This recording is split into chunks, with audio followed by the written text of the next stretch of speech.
মৃত ব্যক্তিটিকে দেখে কি মনে হচ্ছে তুই না? স্যার, লাইফে ফার্স্ট টাইম এমন দেখছি যেখানে মৃত ব্যক্তির শরীরে কোনো আঘাতের চিহ্ন নেই। এটাও তো হতে পারে ওনার কেউ মার্ডার করেনি, ওনার শরীরের সমস্যার জন্য হয়তো মারা গিয়েছেন। হতে পারে স্যার। স্যার, আমার মনে হয় দেহটিকে পোস্টমর্টমের জন্য পাঠিয়ে দিলে হয়তো কিছু জানা যেতে পারে। আমারও তাই মনে হচ্ছে। তুমি লাস্টে পোস্টমর্টমের জন্য পাঠিয়ে দেওয়ার ব্যবস্থা করো।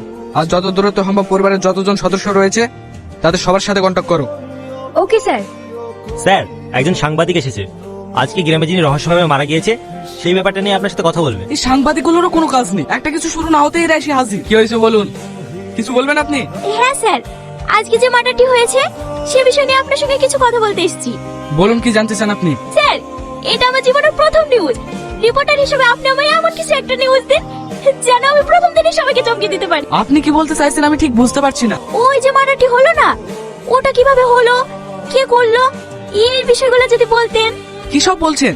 আমরা এইমাত্র ইনভেস্টিগেশন শুরু করলাম, আপনাকে কিভাবে বলবো? আমরা তো নিজেই কিছু জানি না। তাহলে স্যার আমি নিউজ করব না? আপনি কি নিয়ে নিউজ করবেন সেটা আমি কি করে বলবো? আপনি বাইরে যান তো, নিউজ হলে আমি নিজে আপনাকে ডেকে নেবো। Thank you sir, thank you.